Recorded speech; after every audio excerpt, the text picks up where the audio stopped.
नमस्कार दोस्तों, home interior series में आज हम लेंगे वार्डरोब सीरीज़ और उसका पहला एपिसोड है जिसमें हम जानेंगे कि ओपनेबल वार्डरोब और स्लाइडिंग वार्डरोब के बारे में और डिटेल में प्रवीण जी से। हेलो प्रवीण। हाय। पहला मेरा सवाल प्रवीण यही है कि ओपनेबल कहाँ यूज़ होता है और स्लाइडिंग वार्डरोब कहाँ यूज़ होता है? वैसे तो ये दोनों ज़रूरत की वजह से इन्वेंट हुए थे, लेकिन बहुत लोग का प्रेफरेंस जैसे हो गए हों कि मुझे स्लाइडिंग पसंद है, मुझे ओपनेबल पसंद है, तो पहला तो वो ज़रूरत के हिसाब से लोग यूज़ करते हैं। लेकिन दूसरा जो है कि उनका जो नीड है, ओपनेबल शटर्स या स्विंग वार्डरोब ऐसे खुलते हैं हम लेफ़्ट टू राइट, तो वो बाहर की तरफ खुलते हैं, एंड स्लाइडिंग वार्डरोब जो है वो लेफ़्ट टू राइट खुलते हैं। तो अगर आपके वार्डरोब के सामने की जो जगह है, ओपन स्पेस या कॉरिडोर या पैसेज कह लो उसे, वो कितनी है उसके ऊपर से डिराइव कर सकते हैं आप कि आपको ओपनेबल या स्विंग वार्डरोब चाहिए या फिर स्लाइडिंग वार्डरोब चाहिए। अगर इसको मैथ्स में देखें तो अगर आपका जो ओपनेबल दरवाज़ा है वो खुलने के बाद जितनी जगह ले रहा है, उसके बाद और भी जगह बचती है ताकि आप फिर भी निकल सको, आ जा सको, तो ओपनेबल वार्डरोब आप ले सकते हो। अगर आपको लग रहा है कि जगह ही 2 फीट की है मेरे पास वार्डरोब के सामने, तो आपको स्लाइडिंग वार्डरोब की तरफ जाना चाहिए। बराबर है। अभी हम ये बोलते हैं कि आपको अंदर कितनी जगह मिलती है ओपनेबल के, और कौन सा वार्डरोब मेंटेनेंस के लिए आसान है स्लाइडिंग और ओपनेबल में? वैसे ओपनेबल में ना ज़्यादा जगह मिलती है अंदर कंपेयर टू स्लाइडिंग वार्डरोब, क्योंकि क्या है ना, स्लाइडिंग में है ना, एक तो दरवाजे एक के पीछे एक लगते हैं, एंड देन उसका स्लाइडिंग का फिटिंग भी काफ़ी जगह ले लेता है। तो करीबन आप समझ लीजिए अगर 2 फीट का आपका डेप्थ ऑफ वार्डरोब है, तो उस केस में आपका करीबन 4.5 इंच तो मिनिमम आपका माइनस हो जाएगा टोटल आगे पीछे करके।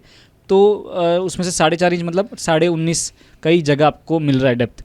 ओपनेबल वार्डरोब में सिर्फ आगे से 25 mm यानी कि 1 इंच के आसपास, और पीछे से कुछ 1 आध इंच वापस आप गिन सकते हो, तो कुल मिला के 2 इंच का ही लॉस हो रहा है।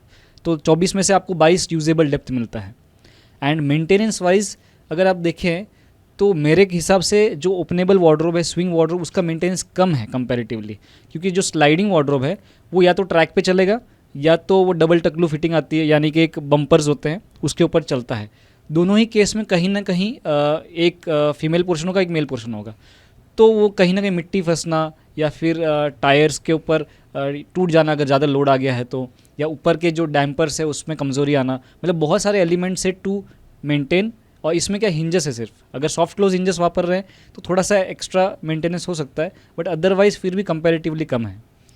अब नेक्स्ट सवाल पे आता हूँ। वार्डरोब्स जनरली हम सिक्योरिटी पर्पस से रखते हैं, ज़्यादातर तो अलमारी बोलते थे या लॉकर्स रखते थे पुराने टाइम में, और गोदरेज के जो वार्डरोब्स थे वो तो और भी स्ट्रॉन्ग अकॉर्डिंग टू सिक्योरिटी थे। लोग अभी भी उसके ऊपर बहुत फिदा रहते हैं कि बहुत अच्छे और मजबूत रहते हैं वो गोदरेज के। तो उस हिसाब से लॉकिंग सिस्टम किस में अच्छा है, स्लाइडिंग में या ओपनेबल में? मेरे हिसाब से तो स्लाइडिंग के जो लॉक्स है ना, उसमें 2 टाइप के आते हैं। एक तो सेंटर लॉक आता है, यानी कि जो दोनों या तीनों जितने भी हैं, मतलब 2 दरवाजे हैं उसके सेंटर में लगेगा, तो वो क्या करता है, एक दूसरे को स्लाइड होने से सिर्फ रोक देता है, बस इतना ही। वो कहीं पे उसको लॉक नहीं कर रहा है स्ट्रक्चर से। और दूसरा तरह का लॉक है जो स्ट्रक्चर से लॉक होता है, यानी कि जहाँ पे स्लाइडिंग डोर जाके स्ट्रक्चर से टकराता है वहाँ पे एक लॉक होता है जो उसको स्ट्रक्चर के साथ हुक कर देता है, एंड फिर वो लॉक हो जाता है। अगर ये वाला सिस्टम यूज़ कर रहे हैं सेकंड वाला, तो स्लाइडिंग मेरे ख्याल से ज़्यादा सिक्योरिटी पॉइंट ऑफ व्यू से अच्छा है, क्योंकि क्या है ना, लॉक को तो उसमें छेड़ना और तोड़ना बहुत ही मुश्किल है। ओपनेबल वार्डरोब में अगर क्या लॉक आता है, दोनों दरवाजे बंद होने के बाद एक लॉक है जो एक दूसरे पे अटक जाता है, और ये वाले एक वाले दरवाजे पे हम कड़ी लगा देते हैं ऊपर से। तो बहुत अगर ज़ोर से खींचा जाए बहुत अच्छे प्रेशर से, तो शायद वो लॉक टूट भी सकते हैं, क्योंकि उसको बाहर खोलना है। स्लाइड करने में अपन इतना प्रेशर नहीं लगा सकते, कोई भी किसी को भी अगर जानबूझ के उसको ज़ोर से खींचना है तो आई थिंक अगर सेकंड केस में आप कर रहे हैं तो स्लाइडिंग वार्डरोब का सिक्योरिटी फिर भी ठीक है। सिक्योरिटी के बारे में प्रवीण जी जान लिया। अभी मैं जानना चाहूँगा कि डिज़ाइन पर्सपेक्टिव से कौन सा वार्डरोब दिखने में एस्थेटिकली बहुत खूबसूरत लगता है, और क्या क्या मटेरियल्स हम यूज़ कर सकते हैं दोनों में, मतलब ट्रेंड में क्या मटेरियल्स है और ट्रेंड में कौन सा वार्डरोब ज़्यादा यूज़ हो रहा है आजकल? सो एक्सटर्नल डिज़ाइंस की जब हम बात करते हैं वार्डरोब में, आई बिलीव मुझे पर्सनली ओपनेबल वार्डरोब ज़्यादा पसंद है, but it depends on choice, किसी किसी को स्लाइडिंग वार्डरोब ज़्यादा अच्छे लगते हैं देखने में। मेरा पर्सनल चॉइस इसलिए ऐसा है क्योंकि जितने भी शटर्स होते हैं ओपनेबल के सारे एक लेवल में फ्लश हो जाते हैं। आजकल के जो modern designs of openable wardrobes हैं तो सिर्फ ग्रूव दिखाई देते हैं दो शटर्स के बीच में, और वार्डरोब के ऊपर लॉफ्ट भी है तो भी उसके अंदर ग्रूव दिखाई देता है। So it looks completely seamless, और अगर हैंडल नहीं लगाया जाए, पुश टू ओपन किया जाए किसी तरह से, तो वो एकदम ही सीमलेस दिखाई देता है। तो it personally appeals to me. But sliding wardrobe में क्या है, अगर आप टॉपर फिटिंग लगा रहे हो, यानी कि ओवरले फिटिंग लगा रहे हैं, यानी कि क्या होता है उसमें आपके जो बॉर्डर्स हैं वो इनविजिबल हो जाते हैं, सिर्फ सामने से सिर्फ शटर दिखाई देते हैं स्लाइडिंग वार्डरोब में। अगर वो वाली फिटिंग लगा रहे हैं तो इट लुक्स क्वाइट सीमलेस, फिर भी दरवाजे आगे पीछे हो रहे वो आपको दिखेगा ही। But still I think both the wardrobes look good equally in both the cases. Finishes में ये है कि लैमिनेट तो आज भी ट्रेंड में है ही, इतने सालों से है और आज भी चल ही रहा है। अच्छे कलर्स आ चुके हैं, प्लेन कलर्स आ चुके हैं, वुडन के नए शेड्स आ चुके हैं, स्टोन टेक्सचर्स आ चुके हैं। तो laminate is all the way, मतलब कोई भी आप कभी भी बिना रिस्क के उसको यूज़ कर सकते हैं। एक्रेलिक बहुत लोग यूज़ करने लगे हैं, बैक पेंटेड एक्रेलिक इन वार्डरोब्स। ग्लास यूज़ करने लगे हैं, एक्चुअल ग्लास, वो भी बैक प्रिंटेड भी हो सकता है और बैक पेंटेड भी हो सकता है। तो ग्लास की वजह से क्या है, थोड़ा सा और प्रीमियम और रिफ्लेक्शन ज़्यादा बढ़ जाता है, तो वो दिखने में और प्रीमियम लगता है। और वैरायटी ऑफ ग्लास इनलेस जो पहले होते थे वो किए जाते हैं कहीं कहीं पे, लेकिन बहुत ज़्यादा ट्रेंड में नहीं है। थोड़ा सा सोबर लुक, मिनिमलिस्टिक, कम ज़्यादा इनलेस, ऐसा लुक चल रहा है आजकल। अभी डिज़ाइन की बात हो रही है, तो डिज़ाइन में नेक्स्ट जो हार्डवेयर सिलेक्शन का मैटर आता है वो होता है हैंडल्स। करेक्ट। तो दोनों में हैंडल्स का क्या फ़र्क है वो समझाइए। ओपनेबल वार्डरोब्स में तो हम इतने सालों से देख रहे हैं जो ट्रेडिशनल हैंडल्स आते हैं जो स्क्रू हो जाते हैं एंड वो बाहर प्रोट्रूड करते हैं, जिसको हमको पकड़ने के लिए ग्रिप मिलता है। इसमें तो बहुत ही ज़्यादा वैरायटी अवेलेबल है। मतलब हर बार आप किसी हार्डवेयर शॉप में जाओगे, हर जगह आपको अलग अलग चीज़ें देखने मिलेंगी, हर नए नए डिज़ाइन देखने मिलेंगे, नए नए फिनिशेस देखने मिलेंगे, एंटिक से लेके मॉडर्न से लेके छोटे से बड़े, या नॉब भी देखने मिलते हैं छोटे छोटे। सो इसमें बहुत ही हैंडल्स की वैरायटी है। अगर आप हैंडल के शौकीन हैं तो डेफिनेटली आपको ओपनेबल वार्डरोब में ही जाना चाहिए। स्लाइडिंग में थोड़ा सा केस अलग है। स्लाइडिंग को क्या हमको लेफ़्ट राइट स्लाइड करना है, एंड वो क्या है दोनों दरवाजे एक दूसरे से न टकराएं, इसलिए कोई भी हैंडल ऐसा नहीं ले सकते जो बाहर प्रोट्रूड करता है, वो अंदर कंसील हो जाना चाहिए। तो कंसील हैंडल्स में उतने वैरायटी नहीं है जितने कि नॉर्मल ट्रेडिशनल हैंडल्स में है, बट फिर भी ठीक ठाक वैरायटी है। लेकिन आपको जो मन चाहेगा वैसा आप नहीं चूज़ कर सकते। कुछ प्रोफाइल्स भी आती है, side edge profiles, F profiles, वो भी आप यूज़ कर सकते हैं, बट उसमें भी बहुत ज़्यादा पैटर्न या डिज़ाइन नहीं है। It is meant for minimalistic look. अभी प्रवीण जी हम जानना चाहते हैं कि इन दोनों में ओपनेबल या जो स्लाइडिंग वार्डरोब में लास्ट में मेंटेनेंस कैसे किया जाए, ये आप बता देंगे। वैसे तो जैसे मैंने पहले भी कहा, स्विंग वार्डरोब जो है ओपनेबल वार्डरोब, इट मेंटेनेंस में काफ़ी कम है। ज़्यादा से ज़्यादा उसमें क्या ख़राब होगा, उसका जो हिंजेस हैं वो ही ख़राब होने के चांसेस ज़्यादा हैं। तो जो आप ट्रेडिशनल अगर बट हिंजेस यूज़ कर रहे हो, एल हिंजेस यूज़ कर रहे हो, तो फिर उसमें तो ऑलमोस्ट ना के बराबर, अगर अच्छा क्वालिटी का यूज़ किया आपने हिंजेस तो ना के बराबर मेंटेनेंस है। सिर्फ कभी कभार स्क्रीचिंग अगर साउंड्स आते हैं तो आप ऑयलिंग कर सकते हो ट्रेडिशनल बट हिंजेस में। अगर आपका सॉफ्ट क्लोजिंग हिंजेस है ओपनेबल वार्डरोब में, कैबिनेट हिंजेस, तो आजकल मॉड्यूलर में तो वही लग के आते हैं। उनका क्या वेट कैपेसिटी थोड़ा कम होता है ट्रेडिशनल हिंजेस से, तो उनको थोड़ा ज़्यादा मेंटेनेंस लगेगा। पहले तो आप इंश्योर कीजिए कि अच्छे सफिशेंट हिंजेस लगे हैं क्वांटिटी वाइज। देन आपको ये इंश्योर करना है कि उसमें से जैसे स्क्रीचिंग आवाज़ आने लगे तो आप फ़ौरन उसे एड्रेस करें, या तो उसे रिप्लेस करें या तो उसमें भी कुछ ऑयलिंग करके देखें अगर वो रुक रहा है तो।